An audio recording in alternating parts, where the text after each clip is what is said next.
The Blessing of Moses by Ginzberg. The people now came to Moses and said, "The hour of thy death is at hand." And he replied, "Wait until I have blessed Israel. All my life long they had no pleasant experiences with me, for I constantly rebuked them and admonished them to fear God and fulfill the commandments. Therefore do I not now wish to depart out of this world before I have blessed them." 910 Moses had indeed always cherished the desire of blessing Israel, but the angel of death had never permitted him to satisfy his wish, so shortly before dying, he enchained the angel of death, cast him beneath his feet, and blessed Israel in spite of their enemy, saying, "Save thy people, and bless thine inheritance. Feed them also, and bear them up forever." 911. Moses was not the first to bestow blessings, as former generations had also done so, but no blessing was as effective as his. Noah blessed his sons, but it was a divided blessing, being intended for Shem, whereas Ham, instead of being blessed, was cursed. Isaac blessed his sons, but his blessings led to a dispute, for Esau envied Jacob his blessings. Jacob blessed his sons, but even his blessing was not without a blemish, for in blessing he rebuked Reuben and called him to account for the sins he had committed. Even the number of Moses' blessings excelled that of his predecessors. For when God created the world, he blessed Adam and Eve, and this blessing remained upon the world until the flood, when it ceased. When Noah left the ark, God appeared before him and bestowed upon him anew the blessing that had vanished during the flood. And this blessing rested upon the world until Abraham came into the world and received a second blessing from God, who said, "And I will make of thee a great nation, and I will bless them that bless thee, and curse him that curseth thee." God then said to Abraham, "Henceforth it no longer behooves me to bless my creatures in person, but I shall leave the blessings to thee. He whom thou blessest shall be blessed by me." Abraham did not, however, bless his own son Isaac, in order that the villain Esau might not have a share in that blessing. Jacob, however, received not only two blessings from his father, but one other besides from the angel with whom he wrestled, and one from God.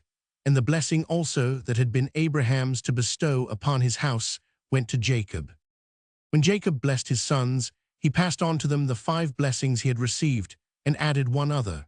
Balaam should really have blessed Israel with 7 benedictions, corresponding to the 7 altars he had erected, but he envied Israel greatly and blessed them with only 3 blessings.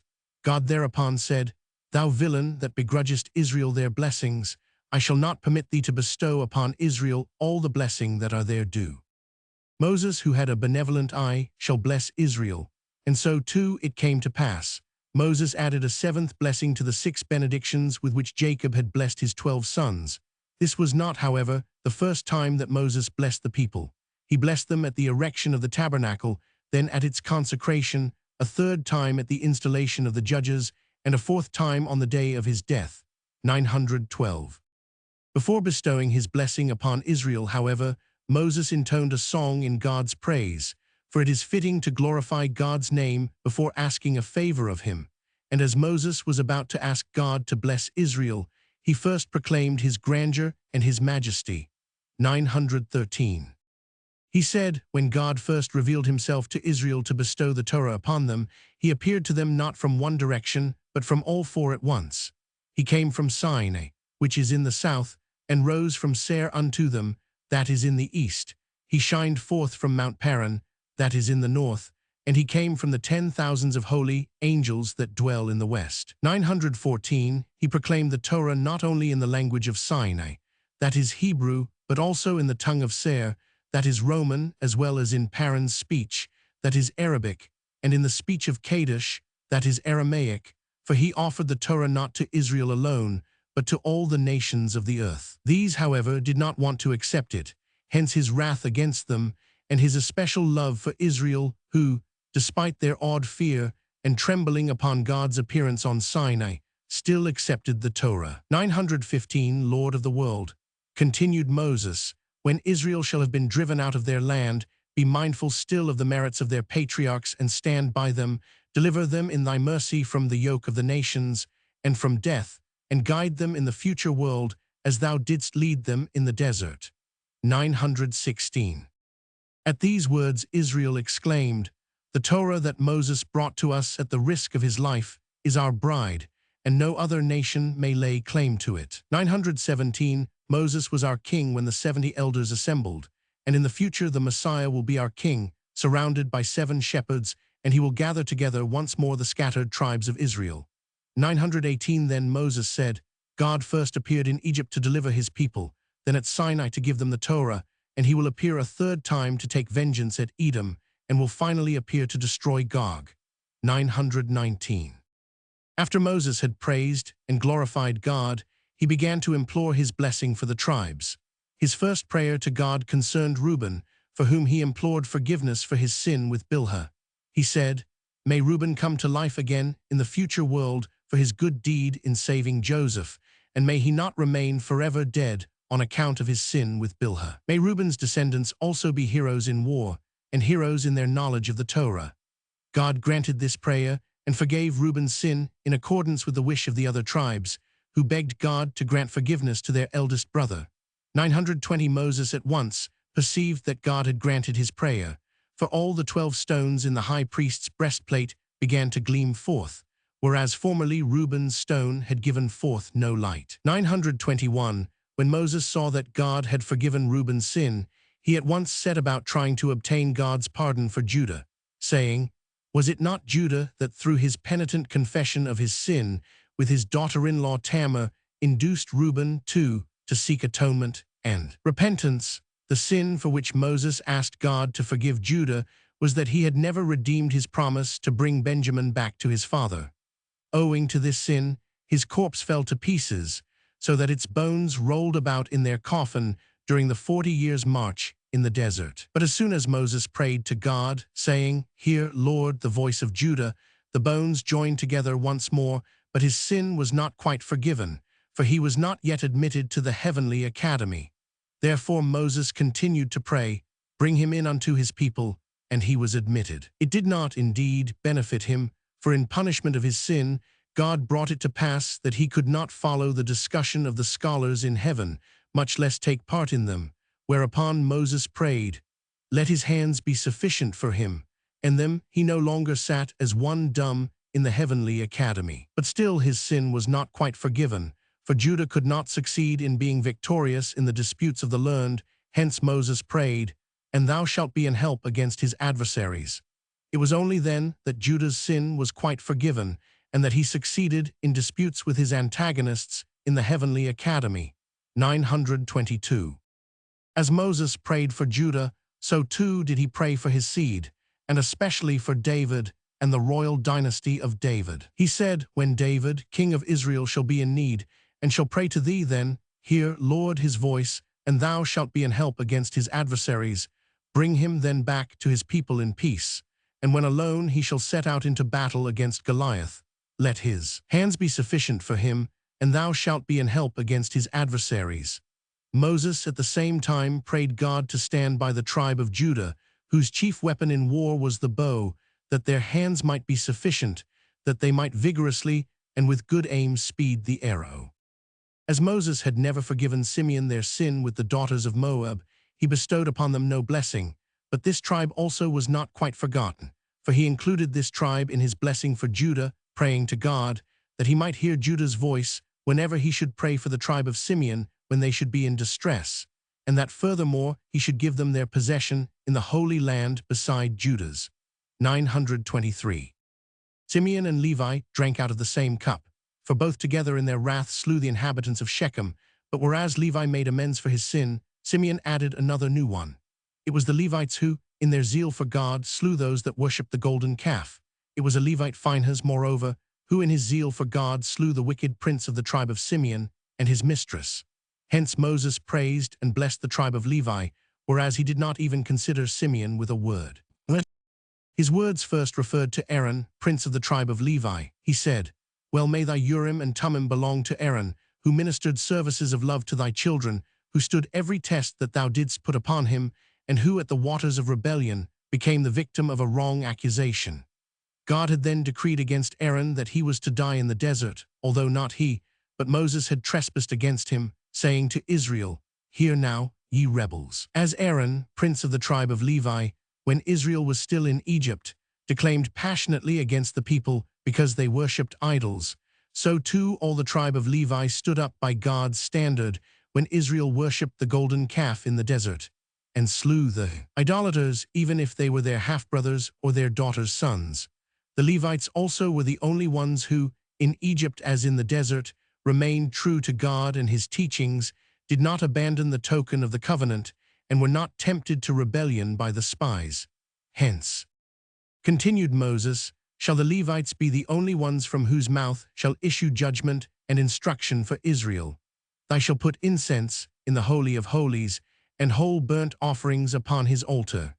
Their sacrifices shall reconcile Israel with God, and they themselves shall be blessed with earthly goods. Thou, Lord, smitest through the loins of them that rise up against them, that dispute the priestly rights of this tribe. Thou didst destroy Korah, and they that hated them, like King Uzziah, shall not rise again. 924. Bless, Lord, the substance of the Levites who give from the tithes, that they receive 1/10 to the priests. Mayest thou accept sacrifice from the hands of the priest Elijah upon Mount Carmel, smite the loins of his enemy Ahab, break the neck of the latter's false prophets, and may the enemies of the high priest Johanan rise not again. 925. Benjamin, said Moses, is the beloved of the Lord, whom he will always shield, and in whose possession the sanctuary shall stand, in this world as well as in the time of the Messiah, and in the future world. 926. Moses blessed Joseph's tribe with the blessing that their possession might be the most fruitful and blessed land on earth. Dew shall ever be there, and many wells spring up. It shall constantly be exposed to the gentle influences of sun and moon, that the fruits may ripen early. I wish him, said Moses, that the blessings given him by the patriarchs and the wives of the patriarchs may be fulfilled. And so, too, it came to pass, for the land of the tribe of Joseph possessed everything, and nothing within it was lacking. This was the reward to Joseph for having fulfilled the will of God that was revealed to Moses in the bush of thorns, and also because as king of Egypt he treated his brothers with high honors, although they had thrust him from their midst. Moses furthermore blessed Joseph by promising him that, as he had been the first of Jacob's sons to come to Egypt, he was also to be the first in the future world to appear in the Holy Land. Moses proclaimed the heroism of Joseph's seed in the words, as it is a vain thing to try to force the firstling bullock to labor, so little shall Joseph's sons be yoked into service by the empires. As the unicorn with his horns pushes away all other animals, so too shall Joseph's sons rule the nations, even to the ends of the earth. The Ephraimite Joshua shall destroy myriads of heathens, and the Manassite Gideon thousands of them. 927. Zebulun was the tribe that before all the other tribes devoted itself to commerce, and in this way acted as the agent between Israel and the other nations, selling the products of Palestine to the latter and foreign wares to the former. Hence the blessing that Moses bestowed upon them. Rejoice, Zebulun, in thy going out on commercial enterprises. At thy instance shall many nations pray upon the sacred mountain of the temple and offer their sacrifices. For the people that came into Zebulun's realms on matters of business used to go from thence to Jerusalem to look upon the sanctuary of the Jews, and many of them were converted through the grand impression that the life in the holy city made upon them. Moses furthermore blessed this tribe by giving them an estate by the sea, which might yield them costly fish and the purple shell, and the sand of whose shores might furnish them the material for glass. The other tribes were therefore dependent upon Zebulun for these articles, which they could not obtain from anyone else, for whosoever attempted to rob Zebulun of them was doomed to bad luck in business. It is the Sea of Chaffa also within Zebulun's territory, where all the treasures of the ocean were brought to shore. For whenever a ship is wrecked at sea, the ocean sends it and its treasures to the Sea of Chaffa, where it is hoarded for the pious until the judgment day. 928. One other blessing of Zebulun was that it would always be victorious in battle, whereas the tribe of Issachar, closely bound up with it, was blessed by its distinction in the tents of learning. For Issachar was the tribe of scholars and of judges, wherefore Moses blessed them, saying that, in the future time, Israel's great house of instruction, as well as the great Sanhedrin, would be located in this tribe. 929.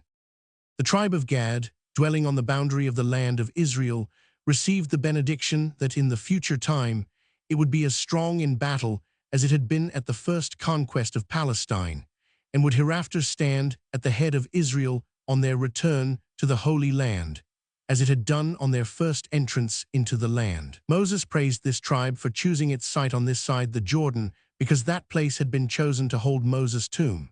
Moses indeed died on Mount Nebo, which is Reuben's possession, but his body was taken from Nebo by the pinions of the Shekinah and brought to Gad's territory, a distance of 4 miles, amid the lamentations of the angels who said, "He shall enter into peace and rest in his bed." 930. Dan, who like Gad had his territory on the boundary of the land, was also blessed with strength and might, that he might ward off the attacks of Israel's enemies. He was also blessed in receiving his territory in the Holy Land in 2 different sections of it. 931. Naphtali's blessing read, "O Naphtali, satisfied with favor and full with the blessing of the Lord, possess thou the west and the south." This blessing was verified, for the tribe of Naphtali had in its possession an abundance of fish and mushrooms, so that they could maintain themselves without much labor, and the valley of Gennesaret furthermore was their possession, whose fruits were renowned for their extraordinary sweetness. But Naphtali was blessed not with material blessings only, but also with spiritual, for it was the great house of instruction at Tiberias to which Moses alluded when he said of Naphtali, "He is full with the blessings of the Lord." 932.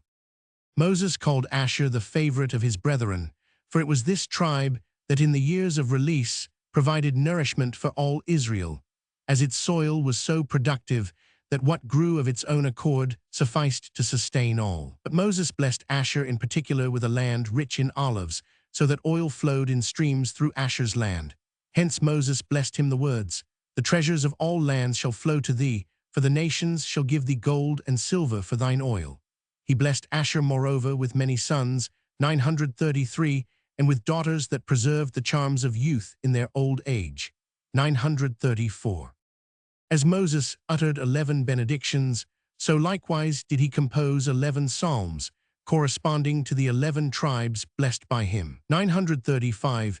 These psalms of Moses were later received into David's Psalter, where the psalms of Adam, Melchizedek, Abraham, Solomon, Asaph, and the 3 sons of Korah also found their place. 936. Moses' first psalm says, "Thou turnest man to destruction, and sayest, Return, ye children of men, and forgivest the forefather of the tribe of Reuben who sinned, but returned again to God." Another one of Moses' psalms reads, "He that dwelleth in the secret place of the Most High shall abide under the shadow of the Almighty," which corresponds to the tribe of Levi that dwelled in the sanctuary, the shadow of the Almighty. To the tribe of Judah, whose name signifies, "Praise the Lord," belongs the psalm, "It is a good thing to give thanks unto the Lord." The psalm, "The Lord is apparelled with majesty," is Benjamin's, for the sanctuary stood in his possession. Hence this psalm closes with the words, "Holiness becometh thine house, O Lord, forevermore." The psalm, "O Lord, thou God to whom vengeance belongeth, thou God to whom vengeance belongeth, shine forth," was composed by Moses for the tribe of Gad. For Elijah, a member of this tribe, was to destroy the foundations of the heathens, and to wreak upon them the vengeance of the Lord. To the tribe of learned men, Issachar, goes the psalm, "O come, let us sing unto the Lord, let us make a joyful noise to the rock of our salvation, for it is this tribe that occupy themselves with the Torah, the book of praise." 937.